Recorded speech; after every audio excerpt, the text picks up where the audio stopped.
তোমাদের যদি পিডিএফ প্রয়োজন হয় এই স্লাইডের, তাহলে অবশ্যই এই ভিডিওতে কমেন্ট করবা এবং ইনবক্সে মেসেজ দিয়ে বলবা যে ভাই পিডিএফটা লাগবে, তোমাদেরকে পিডিএফ দিতে হবে। বিভিন্ন পরীক্ষার তথ্য ও ফ্রি ক্লাসের জন্য তানভীর টিচার্স পেজটি এবং ইউটিউব চ্যানেলটি তোমাদেরকে কি করতে হবে, ফলো করতে হবে রেগুলার বেসিসে। আসসালামু আলাইকুম সবাইকে, কেমন আছো তোমরা? আশা করি ভালো আছো। আজকে আবারও চলে এলাম তোমাদের মাঝে আইসিটির কিছু সাজেশন নিয়ে। এর আগে তোমরা বাংলা প্রথম পত্র, দ্বিতীয় পত্র, ইংরেজি প্রথম পত্র এবং দ্বিতীয় পত্র পরীক্ষাটি শেষ করেছো। আইসিটির আগে তোমরা 3 রাত এবং 2 দিন বন্ধ পেয়েছো। তোমাদের সম্ভবত তোমরা এই ভিডিওটা পাওয়ার পরের দিন মানে শনিবার দিন তোমাদের এক্সাম হবে। ভিডিওটা তোমরা বৃহস্পতিবার রাতে দেখতে পাচ্ছ। আচ্ছা, এখন দেখো এইখানে আমরা আইসিটির কিছু গুরুত্বপূর্ণ টপিক বলবো, যেগুলো পড়লে তোমরা ওইখান থেকে সিকিউ এবং এমসিকিউ গুলো খুঁজে পাবে। তো চলো আমরা প্রথমটা দেখে নিই। প্রথমে কি আছে, অধ্যায় সমূহ, প্রথম অধ্যায়, দ্বিতীয় অধ্যায়, তৃতীয় অধ্যায়, পঞ্চম অধ্যায়, ষষ্ঠ অধ্যায়। দেখো আমি যখন এইচএসসি দিছিলাম তখন আমাদের সময় এই পঞ্চম অধ্যায় পর্যন্ত ছিল, এই অধ্যায়টা ছিল না। এখন তোমাদের এই অধ্যায়টা অ্যাড হয়েছে। এখন দেখো এখানে দুইটা অধ্যায় স্টার চিহ্ন আছে। এখানে প্রত্যেকটা অধ্যায় থেকে একটা করে সিকিউ পাবা, ঠিক আছে? প্রত্যেকটা অধ্যায় থেকে একটা করে সিকিউ পাবা এবং এর মধ্যে তৃতীয় এবং পঞ্চম এই দুইটা অধ্যায় থেকে তোমরা সিকিউ পাবা দুইটা। পসিবিলিটি বেশি আছে এই দুইটা থেকে দুইটা করে আসার, এবং হয়তো বা এমনও হতে পারে দ্বিতীয় অধ্যায় থেকে দুইটা সিকিউ দিয়ে দিছে। অনেক সময় দিয়ে দেয়, আবার অনেক সময় দেয়ও না, একটাও দিতে পারে, দুইটাও দিতে পারে, আবার অনেক সময় 4th চ্যাপ্টার থেকেও দুইটা সিকিউ দিয়ে দেয়। এখন বলা যায় না, বাট পঞ্চম এবং তৃতীয় অধ্যায় থেকে দুইটা করে সিকিউ মাস্ট আসবে। অর্থাৎ তোমাদের অ্যান্সার করতে হবে কয়টা? 5টা সিকিউ, 8টার মধ্যে 5টা সিকিউ দিতে হবে। এখন তোমরা যদি চাও যে এই 8টা সিকিউর মধ্যে তুমি 5টা অ্যান্সার করবা, এর মধ্যে থেকে 4টা তুমি পাচ্ছ এই দুইটা থেকে, তাই না? তার মানে আর যে কোনো একটা অধ্যায় যদি পড়ো, মানে 3টা অধ্যায় পড়লে তোমার 50 মার্কের আইসিটির মার্ক কনফার্ম হয়ে যাচ্ছে সিকিউতে। এখন এমসিকিউর বিষয়টা, এমসিকিউ এর জন্য কিছু গুরুত্বপূর্ণ টপিক থাকবে, যেগুলো আমরা পরের স্লাইডগুলোতে দেখব। চলো আমরা দেখে নিই। দেখো এই যে স্লাইডটা এখানে যে টপিকগুলো আলোচনা করা হয়েছে, এই স্লাইডগুলো কিন্তু আমি তোমাদেরকে পিডিএফ আকারে দিয়ে দিই। তোমাদের যদি পিডিএফ প্রয়োজন হয় এই স্লাইডের, তাহলে অবশ্যই এই ভিডিওতে কমেন্ট করবা যে ভাই পিডিএফ চাই। এরপর পেজের ইনবক্সে মেসেজ দিবা এবং ইনবক্সে মেসেজ দিয়ে বলবা যে ভাই পিডিএফটা লাগবে, তোমাদেরকে পিডিএফ দিতে হবে। এবং অবশ্যই অবশ্যই অবশ্যই পেজটাকে ফলো দিতে হবে এবং ইউটিউব চ্যানেলকে সাবস্ক্রাইব করতে হবে। এছাড়া কিন্তু পিডিএফটা দেয়া হবে না, ঠিক আছে? এখন এখানে তুমি আমার স্বার্থ বলতে পারো, যাই বলতে পারো, কিছু করা নেবে, বাট ফ্রিতে অ্যাটলিস্ট এতটুকু আমি এক্সপেক্ট করতেই পারি।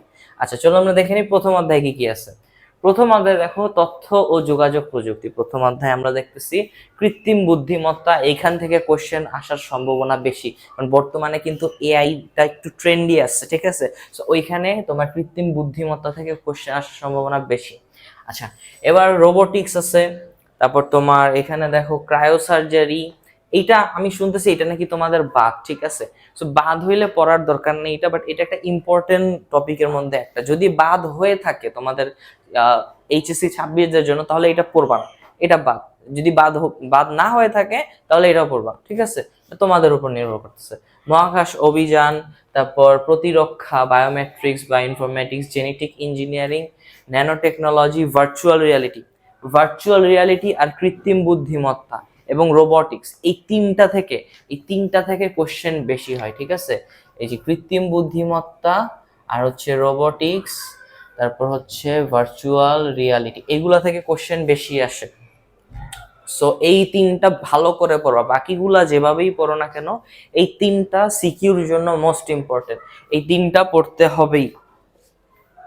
আচ্ছা, এইগুলো হচ্ছে আমাদের প্রথম অধ্যায়। এবার আমরা দেখব দ্বিতীয় অধ্যায়। দেখো তারবিহীন মাধ্যম বা ওয়্যারলেস কানেকশন, ঠিক আছে? ওইটা পড়বা। তারপর ওয়্যারলেস কমিউনিকেশন সিস্টেম আছে, কম্পিউটার নেটওয়ার্কিং আছে, ক্লাউড কম্পিউটিং আছে, নেটওয়ার্ক টপোলজি, বিভিন্ন প্রজন্মের মোবাইল নেটওয়ার্ক ডিভাইস ও নেটওয়ার্কের কাজ, data transaction method, fibre optic cable. আচ্ছা, এর মধ্যে থেকে দেখো এই যে তারবিহীন মাধ্যম, তারপর হচ্ছে তোমার ওয়্যারলেস কমিউনিকেশন সিস্টেম, নেটওয়ার্কের ডিভাইস, নেটওয়ার্কের কাজ, নেটওয়ার্ক টপোলজি, এই যে নেটওয়ার্ক টপোলজি, এইটা তারবিহীন মাধ্যম, ওয়্যারলেস কমিউনিকেশন সিস্টেম এবং হচ্ছে ডাটা ট্রানজ্যাকশন মেথড আর ফাইবার অপটিক কেবল, এইগুলা হচ্ছে খুব ভালো করে পড়তে হবে। এই টপিকগুলা ইম্পর্টেন্ট বেশি। ডাটা কিভাবে যায়, ফাইবার অপটিক কেবল, তারপর বিভিন্ন তার যে আছে, তারবিহীন মাধ্যমে তার যে সকল ইয়াটা আছে সেটা পড়বা, তারপর ওয়্যারলেস কমিউনিকেশন সিস্টেমটা পড়বা। আচ্ছা, network topology, bus topology, star topology, এগুলা যে আছে, তোমার ট্রি টপোলজি, এরকম যেগুলো আছে ওইগুলো সব পড়ে নেবে তোমরা।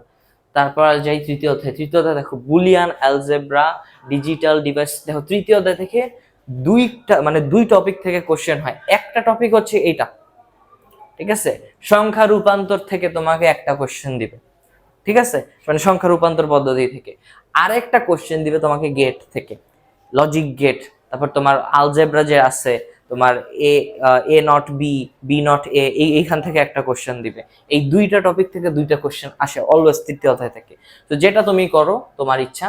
আচ্ছা, এখন দেখো বুলিয়ান অ্যালজেব্রার ডিজিটাল ডিভাইস, বুলিয়ান উপপাদ্য, ডি মর্গানের উপপাদ্য, কোড ধারণা, চিহ্ন সংখ্যা রূপান্তর, বাইনারি সংখ্যা রূপান্তর। যদি তোমরা দেখো তৃতীয় অধ্যায় কিন্তু দুই ভাগে বিভক্ত, তোমরা সেটা জানো কিনা আমি জানি না, বাট তৃতীয় অধ্যায় দুই ভাগে বিভক্ত।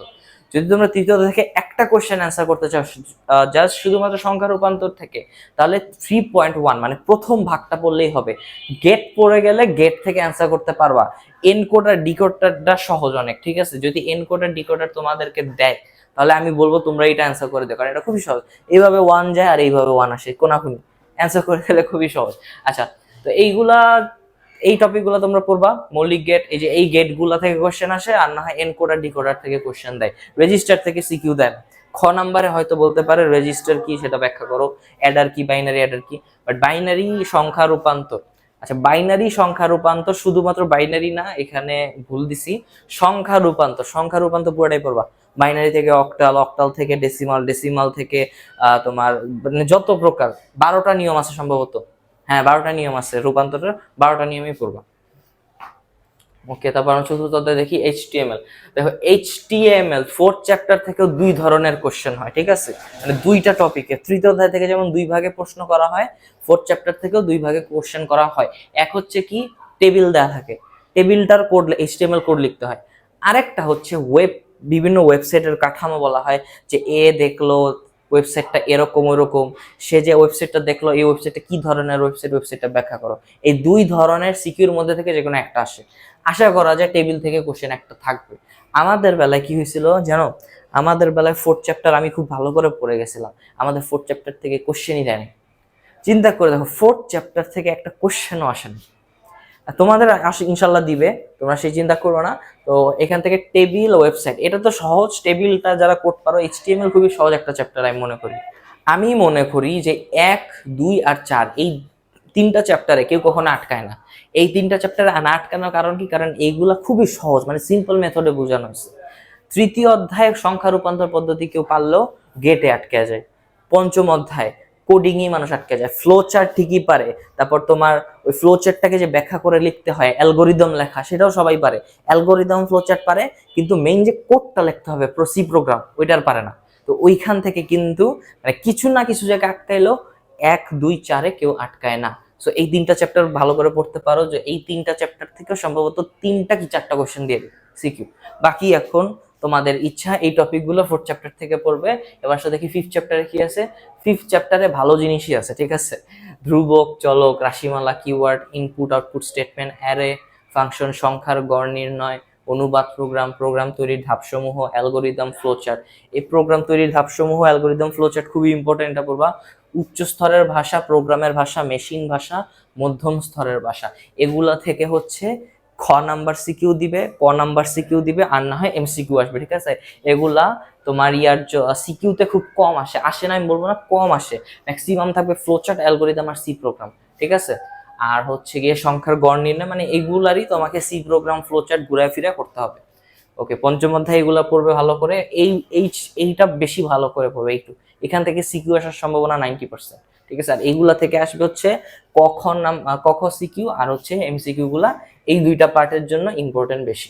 চলো এবার আমরা দেখি ষষ্ঠ অধ্যায় কি আছে। ষষ্ঠ অধ্যায় হচ্ছে ডেটা ম্যানেজমেন্ট সিস্টেম। এখানে দেখো রিলেশনাল ডেটাবেস, কোয়ারি ভাষা, ডেটা ডেফিনেশন, ল্যাঙ্গুয়েজ, ডেটাবেস তৈরি, data security, corporate database system, data encryption, relation database management system, কি ফিল্ড, এগুলো হচ্ছে টুকটাক মোটামুটি ইম্পর্টেন্ট টপিকগুলো। ঠিক আছে, এইগুলা থেকেই যদি তোমরা পড়ো তাহলে এইখান থেকেই কমন আসবে। আর হ্যাঁ, এই যে দেখো, এই যে পিডিএফটা আছে বা স্লাইডটা আছে, এই স্লাইডটা যদি তোমরা চাও তাহলে এই স্লাইডটার জন্য তোমাদের কি করতে হবে, আমার পেজে ফলো দিতে হবে, এবং ইউটিউব চ্যানেলে যদি দেখে থাকো তাহলে চ্যানেলটি সাবস্ক্রাইব করে পেজের ভিডিওতে ডান লিখে কমেন্ট করবা, কমেন্ট করে আমার পেজে নক দিয়ে বলবা যে ভাইয়া পিডিএফটা দরকার। আমরা যাচাই করে দেখব বা আমার টিম যাচাই করে দেখবে, যদি সব ঠিক থাকে তাহলে তোমাকে পিডিএফটা দিয়ে দেওয়া হবে।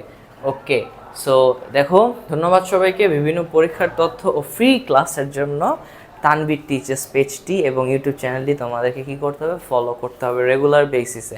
এখানে অনেক গুরুত্বপূর্ণ তথ্য এবং তোমাদেরকে ইংলিশ মেইনলি ফ্রি ক্লাস দেওয়া হবে এসএসসি, ইন্টার এবং অ্যাডমিশনের জন্য। যতটুক আমি পারবো তোমাদের সহযোগিতা করব। সামনে যখন প্রয়োজন হবে মনে করবো তখন অবশ্যই কোর্সও দেওয়া হবে, বাট আপাতত ফ্রি ক্লাসটা তোমরা এনজয় করো যতদিন পর্যন্ত আসে। ইনশাল্লাহ দেখা হচ্ছে পরবর্তী ভিডিওতে। ততক্ষণ পর্যন্ত ভালো থাকো, সুস্থ থাকো এবং পড়াশোনা করো একটু করে। আল্লাহ হাফিজ।